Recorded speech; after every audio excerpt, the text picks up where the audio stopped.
Welcome back to another technical deep dive here in the debug zone. Today we're tackling a big question and breaking it down with insights from other users. Hopefully this clears up some misconceptions and helps you get the answer you need. So buckle up, stay a little curious, and let's jump right in.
And that's a wrap.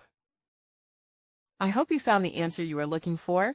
If you did, take a second to hit that subscribe button. It really helps out. And let me know in the comments which solution worked best for you. See you next time in the debug zone.